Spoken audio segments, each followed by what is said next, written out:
Olá, seja muito bem-vindo ao Jornal da Record News. Essa edição também está ao vivo no nosso canal do YouTube e no Facebook da Record News.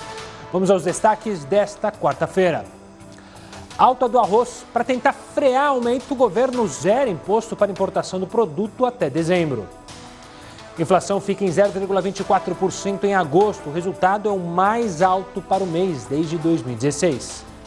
Trabalhos mantidos. Força-tarefa da Lava Jato no Paraná é prorrogada por 6 meses. Ex-presidente da Câmara, Eduardo Cunha, é condenado a 15 anos e 11 meses de prisão.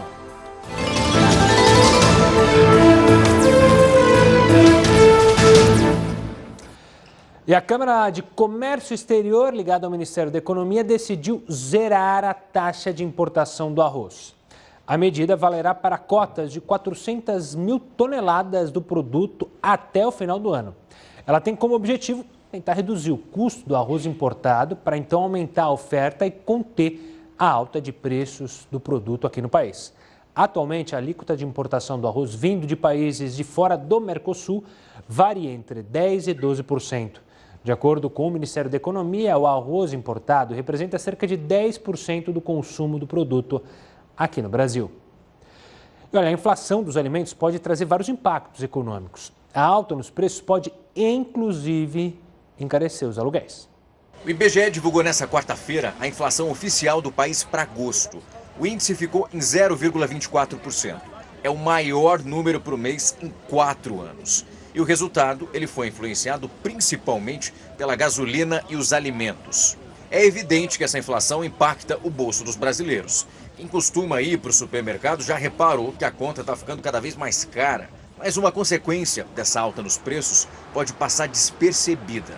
Os aluguéis podem encarecer. Mas por que isso acontece? A inflação dos alimentos é medida pelo IGPM, que é o Índice Geral de Preços Mercado. Ele, por sua vez, é usado para reajustar os contratos de aluguel. O IGPM subiu 2,74% em agosto e, com isso, já está acumulando uma alta que é de 9,64% no ano. Para efeito de comparação, o IPCA, que mede a inflação oficial do país, está em 0,70% em 2020. Nos últimos meses, portanto, esse índice vem acelerando muito mais do que o IPCA. Isso porque, além dos alimentos, o preço das matérias-primas, que compõem também o IGPM, aumentou em decorrência dessa maior demanda da China. O momento de crise econômica faz com que nem todos os proprietários repassem esse índice integralmente para os inquilinos. Mas se isso ocorrer, a saída é negociar. O que nós recomendamos é que, num primeiro momento, esses aumentos ou essa inflação não seja repassada imediatamente nos contratos. A melhor forma disso é que os inquilinos procurem diretamente o seu locador, seja por intermédio da imobiliária ou não, formalizando esse contato, buscando um acordo, buscando uma composição dentro de valores efetivamente condizentes com o panorama atual. Se isso não for viável, aí sim que se pensem ou em buscar a justiça ou ainda em buscar um novo imóvel. E ainda ligado à nossa economia, a distribuição da carga tributária no Brasil deve mudar após a reforma que será votada no Congresso. Mas você sabe quem paga mais imposto hoje no país? O professor Heródoto Barbeiro participa aqui do Jornal da Record News e explica para a gente. Olá, Heródoto. Olá, Gustavo. Queria aproveitar a oportunidade. A gente tem falado aqui em reforma tributária, mas aos poucos a gente vai entendendo por que ela é necessária, se é possível fazer, se não é possível fazer. Então, acho que a gente vai dar mais um passinho hoje, né, para a gente poder entender e depois tirar nossas próprias conclusões. Vamos lá, o primeiro passo, que é o seguinte. Quando a gente fala em pagamento de imposto, veja a primeira informação que nós vamos colocar aí na telinha para o pessoal acompanhar. Vamos lá. Quando você compra bens e serviços, todo mundo paga imposto igual. Dá um exemplo. Eu posso ser um cara pobre, vou lá na esquina, compro um Guaraná, eu compro um refrigerante, pago imposto. Se eu for muito rico, eu compro o mesmo refrigerante e pago a mesma quantidade de imposto. Então, quando a gente compra bem e serviço, não importa se é rico ou é pobre, o imposto é igual para todo mundo. Já o imposto de renda deveria ser diferente. Como é assim? Quando as pessoas são mais ricas, deveriam pagar mais impostos. Quando elas são mais pobres, poderiam pagar menos impostos. Isso é, e na prática, isso em alguns países do mundo realmente acontece. Isso ainda não acontece no Brasil, como a gente vai mostrar daqui para frente, ok? Segunda informação, vamos lá, desse nosso passo a passo para entender então um pouquinho mais. Bom, da onde vem o imposto que o governo federal, o governo estadual e o governo municipal arrecadam? Então, de bens e serviços, olha lá, quase metade, 44,40, vou arredondar, 45% de tudo que o governo arrecada vem de bens e serviços. Ok ou não? Então, todo mundo paga igual aí. Folha de salário vem em segundo lugar com 27,3%. Olha a quantidade de imposto de renda do país, como é pequena. É de 21,6%, metade do que a gente paga de bens e serviços. E olha o caso de propriedade. Propriedade praticamente não paga imposto no Brasil. Olha aí, só 4,64% da arrecadação vem da propriedade. Então você veja que vale a pena você pagar imposto de renda, porque é menos, e vale a pena você ter propriedade, porque praticamente não paga imposto. Agora vamos virar outra telinha então para ver como é que isso afeta as pessoas. Muito bem, vamos pegar o caso do imposto de renda. O que acontece no nosso país? Os ricos pagam pouco. Por quê? Porque a alíquota máxima do imposto de renda é 27,5%. Em alguns países aí fora, principalmente na Europa do Norte, é 40% de imposto de renda. Aqui é 27,5%. Acontece que, como nós temos uma quantidade grande de pobre não paga imposto de renda. Tem um mínimo ali, dali para baixo não paga. Então quem paga? Adivinha? A famosa classe média. Então a classe média é que mais paga imposto proporcionalmente no nosso país. Não são os ricos e não são os pobres que não podem pagar. Outro passo ainda para a gente poder entender se isso, né, deve mudar ou não, como é que isso vai mudar. Muito lá, vamos dar a telinha para ver lá. Vamos pegar, por exemplo, o seguinte, vamos pegar uma pessoa que está trabalhando com carteira assinada. Quem trabalha com carteira assinada, o empregado e o empregador pagam mais imposto. Quem é que paga pouco imposto nessa relação de trabalho? Quem é PJ, a chamada pessoa jurídica, paga menos imposto, paga aproximadamente 10% de imposto. Então, para você fugir do imposto de renda, você, em vez de ter carteira assinada, a pessoa então abre uma pequena firma e passa a ser uma pessoa jurídica, ok? E escapa do imposto de renda, como você viu aí. Bom, resumindo, né, virando a nossa telinha, da gente perguntar o seguinte, então, afinal de contas, quem é que mais paga imposto no nosso país? Vira a telinha que eu vou mostrar para você quem é. Olha lá. Veja o seguinte. Quem paga mais imposto no Brasil é a classe média. A classe média é que paga mais imposto. Rico paga pouco, pobre não paga, como eu mostrei para você. E o pessoal que tem carteira assinada. Quem é PJ paga pouco, quem tem carteira assinada mais. Então o nosso herói aqui, que mantém tudo funcionando, né, grana e tal, no executivo, no legislativo, no judiciário, no Supremo e tudo mais, sai principalmente da classe média e de quem tem carteira assinada. Como muita gente perdeu o emprego, olha o que aconteceu com a arrecadação de imposto, ela vem caindo. Será que deu para a gente entender, Gustavo? Ficou mais claro impossível, Heródoto. Ficou muito claro e as pessoas têm que ter essa noção, né, professor, para justamente quando aparecer todo o debate, quando começar ainda mais o debate sobre essa nova reforma, poder participar, porque a sociedade tem que participar do processo político do país, né, professor? Sem dúvida. O HB volta daqui a pouquinho aqui no Jornal da Record News, trazendo outras informações para você de casa. Olha, por falar em Congresso, quem pratica maus tratos contra cães e gatos agora pode pegar até 5 anos de cadeia. O aumento nas penas para esse tipo foi aprovado agora há pouco no Senado. O repórter Yuri Ascar tem as informações. Boa noite, Yuri. Boa noite a todos. O projeto que agora vai à sanção presidencial estabelece pena de 2 a 5 anos de prisão para quem for condenado por maus tratos a cães e gatos, além de multa e proibição dos agressores de terem a guarda de animais. A lei atual prevê no máximo 1 ano de reclusão, que acaba em penas alternativas. Mais cedo, os senadores também aprovaram a ampliação do prazo para que municípios e estados usem os recursos da União no combate à pandemia até dezembro do ano que vem. Esse projeto segue agora para a Câmara e os deputados aprovaram hoje crédito de 10 bilhões de reais para ações contra a Covid-19. O texto segue para o Senado. De Brasília, Yuri Ascar. Obrigado, Yuri. E a Procuradoria-Geral da República anunciou hoje que os trabalhos da Força Tarefa da Operação Lava Jato em Curitiba, no Paraná, foram prorrogados por mais 6 meses. A equipe solicitava a manutenção dos trabalhos por mais um ano. Com a decisão, os trabalhos ficam mantidos até 31 de janeiro de 2021. Por falar em Lava Jato, o ex-presidente da Câmara dos Deputados, Eduardo Cunha, foi condenado a 15 anos e 11 meses de prisão por corrupção passiva e lavagem de dinheiro. Cunha teria recebido 1,5 milhão em propina em contratos de fornecimento de 2 navios sondas. A decisão ainda cabe recurso. Vamos falar do presidente americano Donald Trump. Ele foi indicado para o Prêmio Nobel da Paz de 2021. Quem tem as informações direto dos Estados Unidos é a correspondente Evelyn Bastos. Uma boa noite, Evelyn. Olá, Gustavo. Muito boa noite para você, boa noite a todos. O nome de Trump foi sugerido por ele ter intermediado um acordo histórico de paz entre Israel e os Emirados Árabes Unidos. Esse acordo vai ser assinado pelos dois países em uma cerimônia organizada pelo presidente na próxima terça-feira. Trump foi nomeado para o prêmio por um parlamentar norueguês e agradeceu o apoio dos eleitores que comemoraram a indicação. Enquanto isso, seguem os esforços do governo para um plano de paz no Oriente Médio. Nas próximas semanas, o país irá retirar mais de 1/3 de suas tropas do Iraque. Gustavo. Obrigado, Evelyn.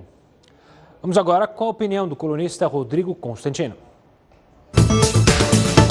A retórica venceu a realidade. O mundo moderno costuma premiar mais o discurso da boa intenção do que ações práticas e os seus resultados concretos. Pessoas que abraçam cruzadas politicamente corretas conseguem mais aplausos do que aquelas que realmente fazem algo para melhorar o mundo. E isso fica muito claro na premiação do Nobel da Paz. É útil aqui entender a origem do prêmio.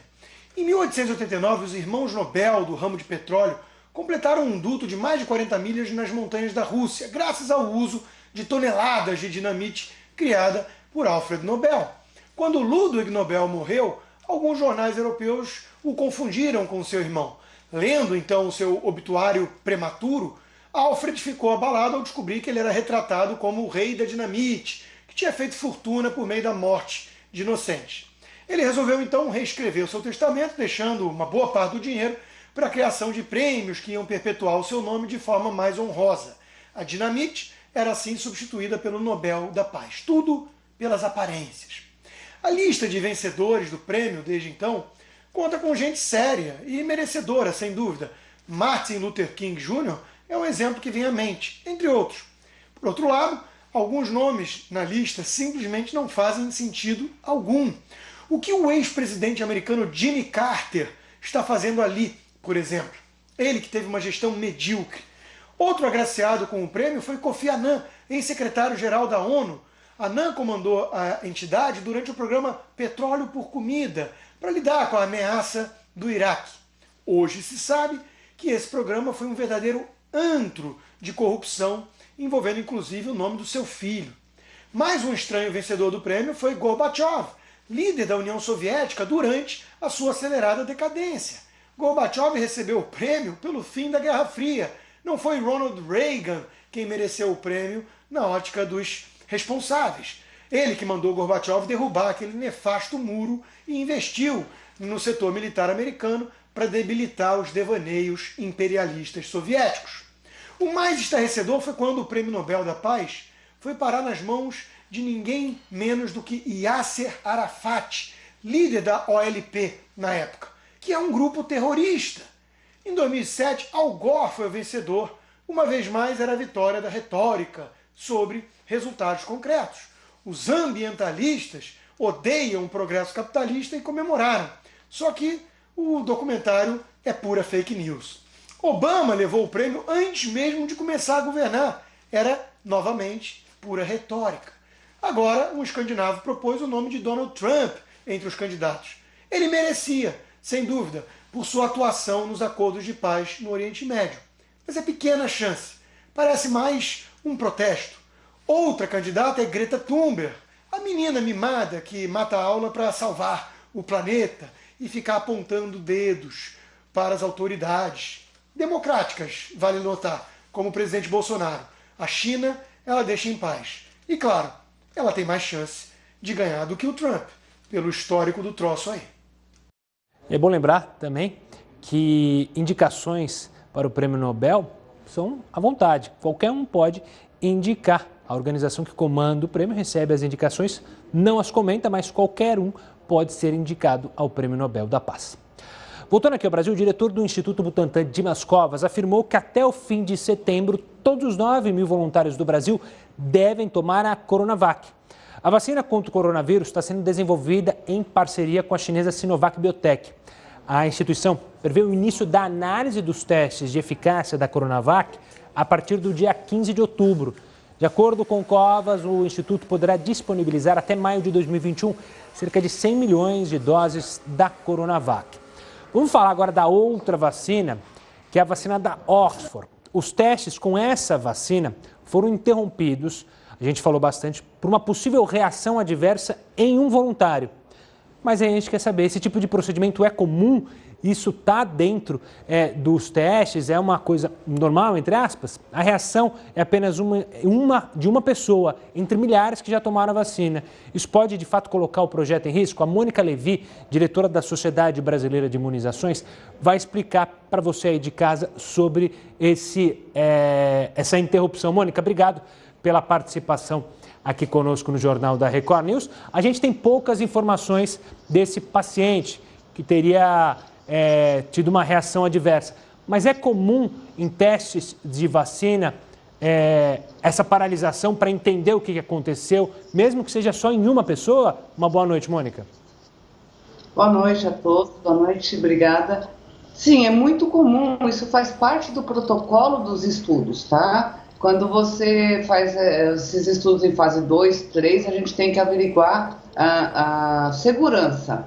Havendo alguma reação adversa, algum evento inesperado, alguma coisa que aconteça com algum dos participantes que não estava dentro do previsto, é de protocolo interromper, analisar, investigar e depois, posteriormente, se retoma o estudo normalmente, tá? A não ser que se possa realmente atribuir a vacina em um número significativo de participantes a algum evento adverso grave.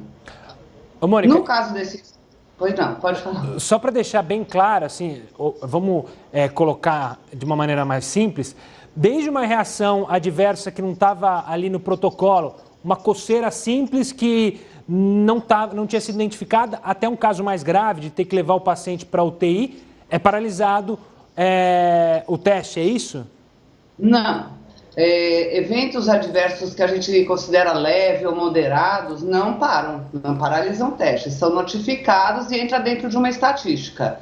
O que move uma ação de pausa no estudo e investigação são eventos adversos, reações adversas pós-vacinais. Não quer dizer que foi relacionado à vacina, é isso que tem que ser investigado, mas só quando são considerados graves, o que leva a uma internação, o que leva a alguma sequela, o que leva até a morte.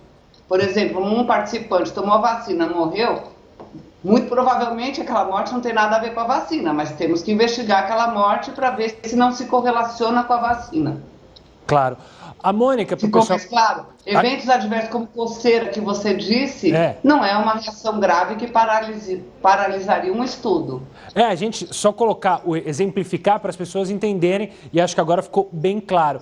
A Mônica, para o pessoal de casa entender, a Mônica está nesse protocolo, afinal ela foi uma das voluntárias da vacina. E ela é um exemplo que, ao que tudo indica, até agora não houve nenhuma reação adversa, pelo menos com você, né, Mônica?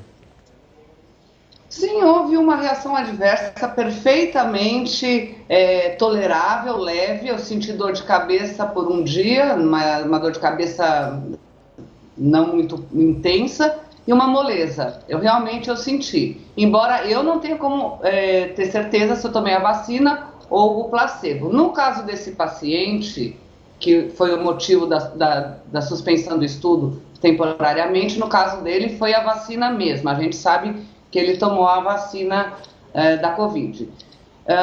Esse evento adverso que eu tive, por exemplo, dor de cabeça e um pouco de moleza, não é, imagina, uma coisa nem um pouco preocupante perto do risco da Covid. Então, eventos adversos leves, esse risco existe com toda e qualquer vacina, né? A gente tem que pôr sempre na balança o risco-benefício. Uma febrinha, mal-estar, dor de cabeça, esse tipo de coisa, é considerado um evento leve, transitório e passageiro, sem nenhuma sequela, sem nenhum problema maior. Ou seja, Mônica... E eu vou tomar a segunda dose, viu? Era para eu ter tomado ontem. Eu estava marcada de receber a segunda dose da vacina ontem, e eles me mandaram uma mensagem dizendo que ontem foi suspensa todas as vacinas do dia, para a gente aguardar ser reconvocado para receber essa segunda dose. E sem dúvida eu vou tomar. Tá, e a Mônica participando aqui conosco, Mônica Levi, diretora da Sociedade Brasileira de Imunizações, explicando, dizendo que é algo corriqueiro, isso que aconteceu com a vacina de Oxford. Obrigado, Mônica, pela participação. E para justamente deixar as pessoas, de fato, mais tranquilas, porque às vezes a gente, qualquer notícia que tem a ver com a Covid-19 pode causar uma euforia e também outras notícias podem causar uma desesperança, mas fique tranquilo, é algo corriqueiro que aconteceu. E olha só, muito colorido e casa renovada nesta pandemia. As pessoas aproveitaram o tempo maior em casa para inovar os ambientes. São tintas, pincéis e o talento da Karine. A agenda está bastante concorrida. Para novos projetos, só depois de uma fila de espera. Os desenhos artísticos da estudante de arquitetura se destacam de todos os ângulos. Como é em comércio, fica um pouco mais visado, o público, né, os clientes olham, gostam, e aí me chamam para fazer residência também. E esse mês já está fechado, a gente já está começando a organizar o próximo mês. E eu estou gostando muito de trabalhar. Nas lojas especializadas, balcões concorridos. A busca é por todas as cores e tipos de texturas. Os dados da Associação Brasileira do Comércio Eletrônico indicam que cresceu quase 24% a procura de móveis e itens de decoração.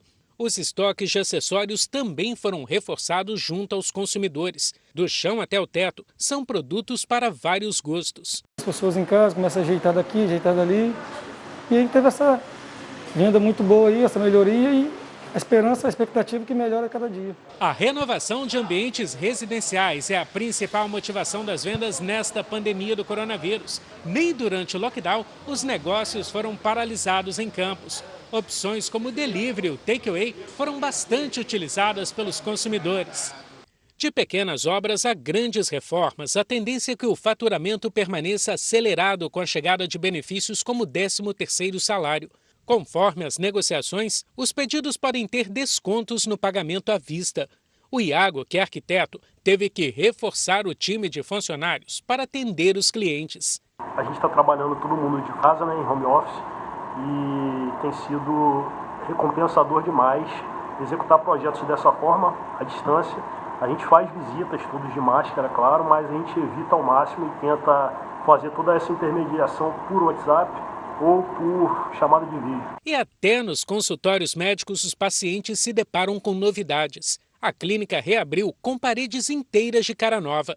Cada figura repleta de colorido forma o corredor da renovação da esperança e do bem-estar. Com certeza, a gente teve foram muitas mortes, nesse período da pandemia, e eu acredito que a arte, a pintura e a obra vêm com uma ideia de renovação, de renovo, de novidade. E aqui, nessa pintura, a gente transmite a ideia de fertilidade, de vida e de saúde. Olha, a Caixa lançou um novo crédito para micro e pequenas empresas. O professor Heraldo Barbeiro vai trazer os detalhes sobre este crédito na praça. Diga lá, professor. Olha, Gustavo, esse crédito ele está ligado a duas reportagens que você apresentou. Você acabou de apresentar uma reportagem no setor da construção civil e da reforma, que está aumentando muito a procura e a gente viu aí. Outra era o supermercado que está com preço mais alto porque é a chamada lei da oferta-procura. Mais procura, o preço sobe. E aí foi resgatado pela inflação. Duas coisas, Gustavo, iniciais. Primeiro, significa, portanto, que o Banco Central não deve mexer mais na taxa Selic, pelo menos por enquanto, porque a inflação está começando a aquecer. Segundo, é aquela história de que a economia aparentemente está novamente crescendo em V, porque o governo injetou muito dinheiro aí com os auxílios por aí afora. Agora, qual é o terceiro passo? Seria a gente ter iniciativa privada, iniciativa dos pequenos comerciantes e industriais. Vamos então no nosso passo a passo. Primeiro é o seguinte, para a gente recuperar a economia, retomada, com mais microempresa é melhor. Por quê? Porque são as microempresas que mais empregam. Então, Então, mais microempresa, mais emprego, para que as pessoas possam voltar a ter uma renda fixa e possam trabalhar. Aí, como você disse agora há pouquinho, nós vimos então a Caixa vem aí com um sistema de financiamento para as pessoas terem a primeira impressão. Vamos virar a telinha para a gente ver no passo a passo agora. Vamos lá. O crédito é de 50 milhões de reais, ok? 50 milhões de reais de microcrédito. Então, isso só vale para micro e pequena empresa, que vão querer se desenvolver a partir de agora. Então, para micro e pequena empresa, tem microcrédito. Vamos ver lá, então, o valor desse microcrédito para uma pessoa que tem uma barbearia como eu, ou tem uma pizzaria, etc. e tal. O faturamento anual não pode ser maior que 360 mil reais por ano.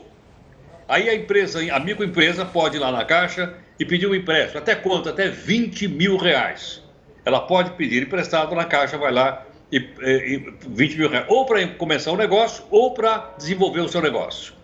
Como assim? Outro passo a passo. Você pode pedir esse dinheiro para quê? Para comprar uma máquina, para melhorar o equipamento, para fazer uma reforma, por exemplo, no bar, ou, por exemplo, no supermercadinho. E também despesas operacionais, para pagar conta de água, conta de luz está atrasada, etc. Pode pedir também o dinheiro lá na Caixa, ok? Até 20 mil reais. Aí você vai dizer, bom, mas e aí? Como é que eu vou devolver essa grana? Vamos virar então a telinha para a gente ver se isso... Prazo para devolver a grana, até 36 meses. Só que tem 8 de carência, ou seja, eu pego a grana e só vou pagar a primeira prestação de empréstimo 8 meses depois. Aí vai lá, pera um pouquinho. E a taxa de juro? Bom, eu falei agora há pouquinho que a Selic está em 2%. A taxa de juro é de 1,5%, o que é um juro baixo, mais uma variação da Selic. Eu ia chutar mais ou menos uns 2% de taxa de juro ao ano, o que é muito bom em relação ao passado recente, quando a gente via lá a taxa de 14, 15, cartão de crédito, aquela história toda. Então, esse passo a passo vai incentivar a micro e a pequena empresa. Outra questãozinha para a gente completar. Isso tudo que eu estou dizendo é só para estimular você, para você dar uma olhada lá, para ver se isso que te interessa ou não. Entra lá no site da Caixa, olha ele escrito aí, www.caixa, olha aí, Caixa com sua empresa. Você entra lá e você então avalia se isso é possível ou não. Aparentemente, é uma forma, é um bom negócio e é uma forma então da gente reativar a economia com micro e pequena empresa, que como eu disse, Gustavo, geram mais emprego. Obrigado, HB. Daqui a pouco o Heródoto volta aqui para trazer outras informações importantíssimas para você aí de casa. Vamos falar da deputada Flor de Lis. Lembrando, ela é do PSD do Rio de Janeiro, partido de Gilberto Kassab. Ela assinou hoje a notificação da reapresentação por quebra de decoro parlamentar na Câmara. Após não se apresentar na casa, ela foi procurada pela Corregedoria e assessores jurídicos da Câmara em seu apartamento funcional em Brasília. A partir de agora, começa a contar o prazo de 5 dias úteis para que ela apresente a defesa. Esse processo pode acabar na cassação do mandato dela. Flor de Lis é acusada de ser a mandante da morte do marido. Falar justamente sobre o ministro Dias Toffoli, que recebeu uma homenagem em sua última sessão como presidente do Supremo Tribunal Federal. Na quinta-feira, o ministro Luiz Fux, que assume o cargo. O professor Heródoto Barbeiro vai explicar para a gente essa mudança. Diga lá, professor. Ô, Gustavo, me lembra uma vez que você falou que gostaria de ser ministro do Supremo. Você está lembrado ou não? Acho que estou. Vitalício, aposenta com a salário bom. O presidente tem que indicar. Aí vai lá para a Comissão de Constituição e Justiça do Senado, né, que tem um grande debate. Depois, se você for aprovado na comissão, você vai para o plenário votou para você virou ministro. Detalhe, o Senado nunca recusou nenhum. Todos que apareceram lá foram aprovados. Você vê que realmente é um pessoal que está muito bem preparado.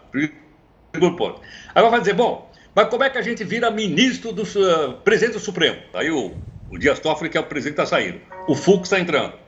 Teoricamente, teria que ter uma eleição. Mas com um candidato, 2 candidatos, não tem. Não, por quê?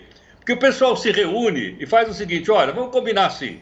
Quem for vice, depois vira presidente. O Fux é vice, olha, o Fux é vice, e agora é a vez dele ser presidente. Então, teve eleição?